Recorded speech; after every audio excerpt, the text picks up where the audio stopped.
this channel, I talk about Tolkien lore.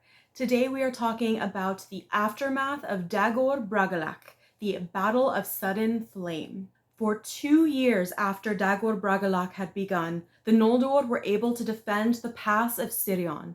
This was a stretch in between the mountains of Hithlum and Dorthonion, and this was an important route to get from Angband down into Beleriand. They were only able to do this because Ulmo, the Valar of Deep Waters, was helping them with his power. His additional strength allowed them to keep control of this area. However, after the death of High King Fingolfin, Sauron, one of the most important generals in Morgoth's army, went to Tol Sirion. Sauron was become now a sorcerer of dreadful power, master of shadows and of phantoms, foul in wisdom, cruel in strength, misshaping what he touched, twisting what he ruled, lord of werewolves.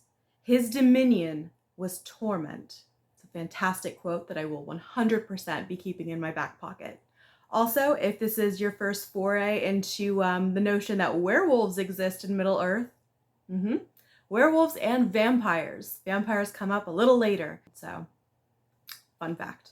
When Sauron attacked Tol Sirion, Orodreth, who was the nephew of Finrod, had to flee. He had no choice, and he fled back further south to Nargothrond to live with Finrod. Sauron turned Minas Tirith into a watchtower for Morgoth, and he used it to control the passageway, this western passageway from Angband to Beleriand, and it allowed the orcs to flow freely down into Beleriand. It became Tol Un Gaurhoth, Isle of Werewolves. Now, with Morgoth's armies having pretty easy access into Beleriand, Morgoth's power continued to grow, and his dominion crept ever southward from his stronghold in the north. He sent out not only his armies, but also spies to infiltrate any groups of elves or men that they found. Particularly with the elves, they spread lies and dissent and jealousy and treachery. They tried to turn the elves against one another. And because the majority of the elves that were out and about in this time were the Noldor, they were under the doom of the Noldor, and they all feared treason and treachery, and made it easier for them to believe the lies that would then break them apart. And as soon as they were vulnerable, scores of elves were taken as captives back to Angband and forced to work and put all of their vast knowledge, both Noldor and Sindar, into the service of Morgoth. Morgoth would even sometimes release some of these elves, knowing full well that they were bound to his will, which implies that a small corner of their mind was under his control. When these elves would return to their homes and beg for safety or shelter, most of the time they were turned away. The elves who had not been captured were wary and afraid, and so these poor elves who were captured and tormented and then set free lost everything. Now, when it came to the men, Morgoth tried a different tactic at first. He tried to convince the men that the Noldor were their enemies, that it was because of the Noldor that all of this war had descended on Middle-earth.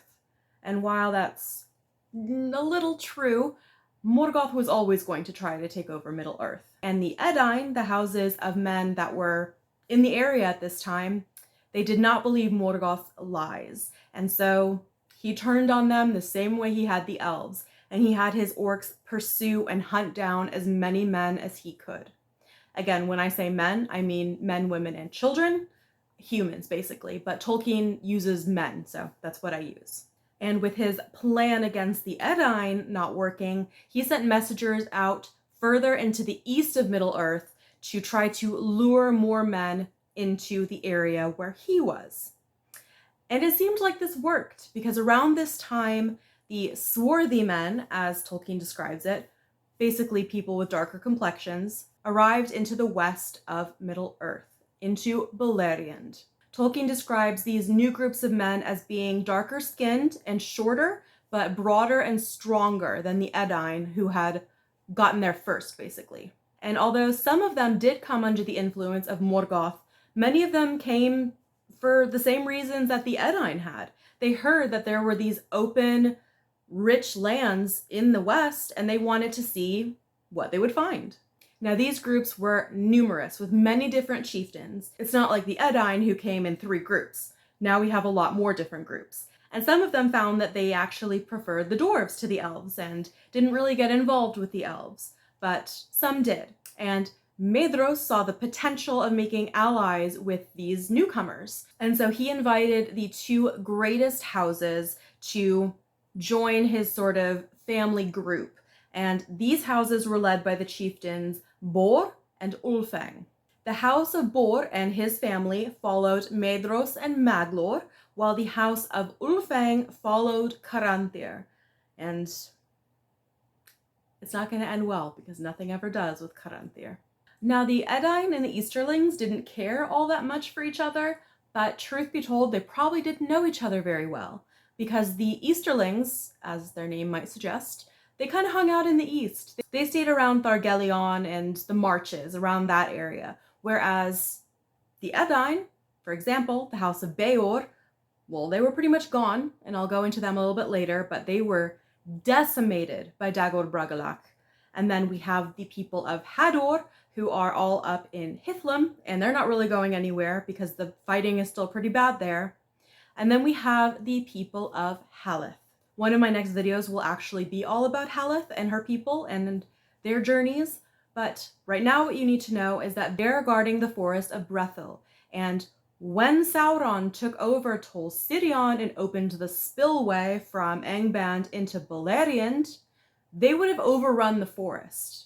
It was only because the people of Haleth had a pretty good relationship with King Thingol, who really didn't like men, but had a good relationship with that house because they protected that forest that was part of his realm. Only because of that relationship that when the chieftain of the people of Haleth went to Thingol for help, he agreed. He sent the chief of his march wardens, Beleg Strongbow, who is a phenomenal elf. Beleg is fantastic. Brought his forces along with Haldir, who is the chief of the people of Haleth, all back to Brethil, and they drove the orcs out. In fact, they fought with such ferocity that for many, many years the orcs were afraid to even enter the forest of Brethil, and it gave the people there time to rebuild their strength and to fortify their area. Orcs were always very wary of going into Brethil. The people of Haleth were fierce, and this included the young Hurin and Huor. These were 2 that were actually both of the house of Haleth and the house of Hador, but were living with their uncle in Brethil. I will go over that when I go over the people of Hador in another video. But all you need to know is they are 2 noble young men, and they are fierce in battle. One of them was actually only 13, but they fought against these orcs ferociously, and they were actually separated from their people and ended up crossing into Dimbar and then towards the north, where they got lost in those kind of shadowy evil lands. And they couldn't find their way out. They only survived because Throndor, king of the eagles, saw them, and he picked the boys up and dropped them off in the hidden realm of Gondolin. Now, in Gondolin, Turgon actually welcomed these 2 young men, and he was quite fond of them. They stayed with him for an entire year until they finally wanted to return to their people. And Turgon did not want them to go. 1, because he liked them and he wanted them to stay. But 2, because he typically did not allow anyone to leave Gondolin once they were there. However, because Hurin and Huor were dropped off by Throndor, they didn't actually know the hidden passage. And so Turgon agreed that if Throndor would take them out the same way he brought them in, he would allow them to leave. And Maeglin was a little sassy about that, but we will talk about him at a later time. Now, when Hurin and Huor returned to Brethil, they told no one, not even their father, where they had been, and their people asked. But because the young men were completely sworn to secrecy and silence, people started to speculate about where they had been, and there were murmurings that they were taken to some sort of secret and safe place.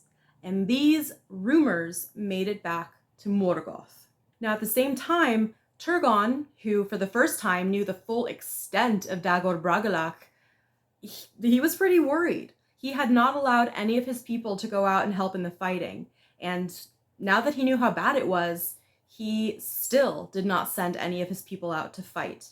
He thought that Gondolin was secret and safe and strong, but not strong enough that it was their time to go and fight the orcs. Who knows if things would have been different had he taken part in Dagor Bragollach, but we will never know. He did, however, send out some people in secret. He sent shipbuilders down to the area near the Isle of Belar, and he had his people build ships and sail west. He went looking for help from the Valar. And if you've been watching my videos or just know the Silmarillion, you know, the Valar are not keen to be coming to anyone's rescue.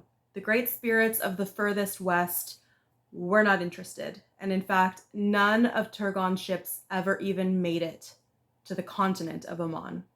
And then Morgoth learned about this as well. So with these rumors about these two young men and these rumors about ships sailing west, Morgoth started to get more and more kind of anxious. He had won great victories, but he had also lost a lot of orcs. Tolkien describes his losses as being on a par with the elves. Although he was victorious, it was by no means a sweeping victory, and he now occupied every city. The elves still held many of their cities and strongholds. In particular, Morgoth was worried about Finrod and Turgon. He knew that Finrod had a place called Nargothrond somewhere. He didn't know where, and he didn't know how many people lived there. He didn't know how strong it was. Even worse, he had no idea where Turgon was, or even what his location was called. Nothing was known about Turgon. Turgon and Finrod, as far as the world was concerned, seemed to vanish, and Morgoth did not like that unknown. He knew that if he was going to obtain full dominion over Middle-earth, he was going to need more power. And so he sent out more spies to gather more information, but called his troops and his armies back to the north. This meant that for a little while, a few years, the Eldar that were in the south, past Dorthonion, they had a little bit of a chance to recuperate, recover, regain a little bit of control, and have a kind of peace, at least for a little while. And now that you know kind of what was going on to the south after the fall of Fingolfin, let me tell you what was happening more towards the north. A little bit more about those elves. Now, Fingon was in Hithlum, and he was more or less protected by the mountains that were between Hithlum and... I've been spouting off these names and I forgot. If you ever need a good map, very good. Oh, I was right, Anfogleif. Ardgalan, the plain that was in front of Angband once it was burned by the sudden flame, Dagor Bragollach, became Anfogleif, the land of gasping dust. You just gotta love Tolkien sometimes, purely for the names. I mean, we're talking Thangorodrim, Anfogleif, Dordedaloth, Dorthonion, Mithrim, Hithlum, Dorlomin, Nevras. Though I have to say, I am kind of partial to Ered Gorgoroth. I'd have to like trill the R's, even though I'm not 100% sure I should. But I can't, or Ered Gorgoroth. Oh god, no. That is so hideously American that I feel like Tolkien would be turning in his grave, so. As I mentioned, Morgoth had completely taken over Dorthonion. The elves who had been defending it were part of the House of Finarfin. They were the youngest of that house, Angnor and Angrod, and sadly, they had been killed during Dagor Bragollach. And the humans, the men that were associated with them, had pretty much been wiped out too. These were part of the House of Beor, and with the death of their chieftain, they were now being ruled over by Berahir. He had actually saved the life of the twins' elder brother, Finrod. But again, more details are in the Dagor Bragollach video, if you're curious. Anyway, after saving Finrod, Berahir and his men went back to protect Ladros, that was their home in Dorthonion. But this was a losing battle. It was not really protected from the forces coming straight out of Angband, and despite a truly admirable fight from Berahir and his men, Tolkien describes them as fighting literally for every foot that they took back from the orcs. They had to fight tooth and nail. Despite that effort, ultimately they could not prevail by themselves.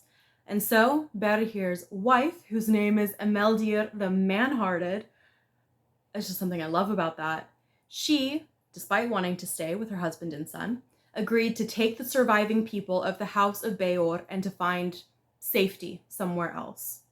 And so she took her people, armed as much as they could. Many of them died on the way further south looking for shelter, and they stopped at the forest of Brethil that I mentioned earlier, where the people of Haleth were. Some of them stayed there, some went north a little bit and settled in Dorlomen, where the people of Hador were. So they essentially kind of split up and merged with the other two families of the Edain. However, Berihir and his men did not leave Dorthonion. They were determined to defend their home, and they fought and were pursued down to 12 survivors. It came down to Berihir, his son, Beren, who is going to be so very important coming up very soon, but Beren, two nephews of Berihir, the sons of his brother who had been killed in the Dagor Bragollach, and 9 other men who were brave and loyal to the house. And this small group of men became a band of outlaws, fleeing Morgoth's evil and fighting his forces wherever they could.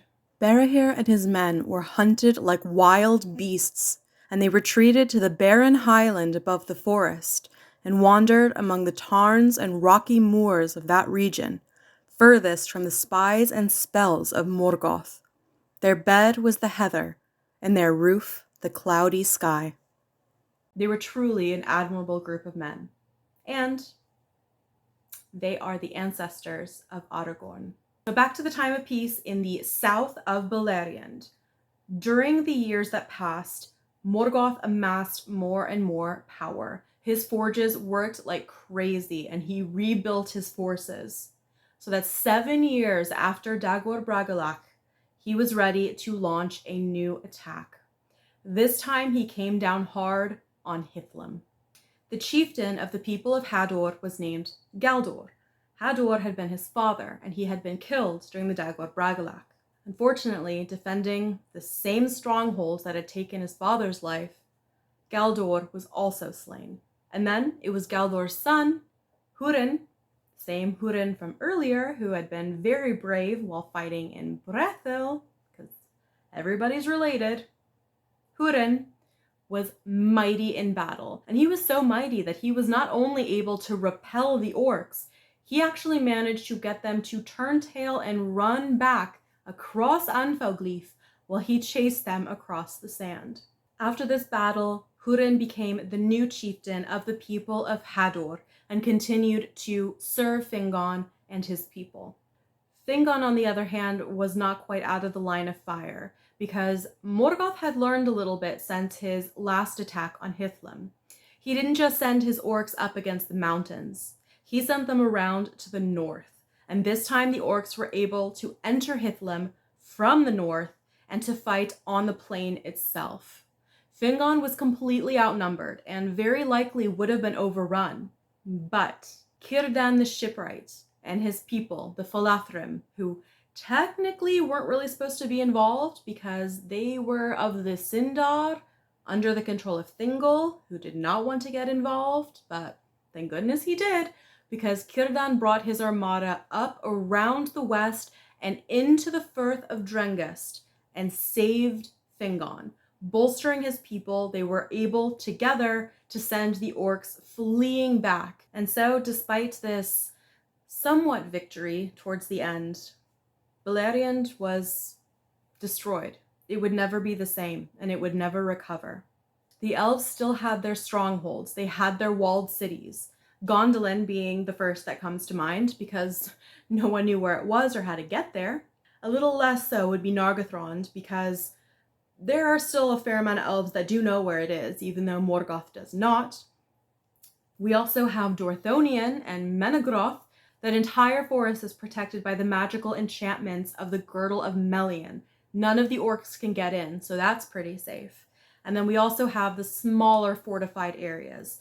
the walled cities on the Falas, Himring, where Medros is kind of ruling over, and we have some encampments around the area of Osiriand. There is, oh, what's that little mountain called? Nan Arab? Back to the map. Amon Arab. I was close. Amon Arab. That is being used as a little defensive area by the sons of Feanor. So, not all is lost yet, but Morgoth has definitely taken control of the west of Middle-earth. And I think it's fair to say that he can replenish his forces a lot faster than the elves can. I hope you will join me next time. I will be releasing 3 shorter videos instead of 1 longer video. I don't think I can quite go back to week just yet. I think we're still going to have to be every other week, at least until October. And then I hope to go back to week. But regardless, the next one is going to be, 3 mini videos, one about the house of Hador, one about the people of Haleth, and one about the house of Beor. And that will also include a very interesting disagreement and a little bit of shape-shifting that happens in a big argument at Estolad. So, hope you'll join me for that. Thank you so much for continuing to watch and for putting up with my delayed videos and just going radio silent. I really appreciate it. I really do. I hope you enjoyed this video, and I hope my Americanized pronunciation of Ered Gorgoroth, again, I have to think about it before I say it, Gorgoroth. I lost my train of thought. Thank you for watching. I'll see you next time.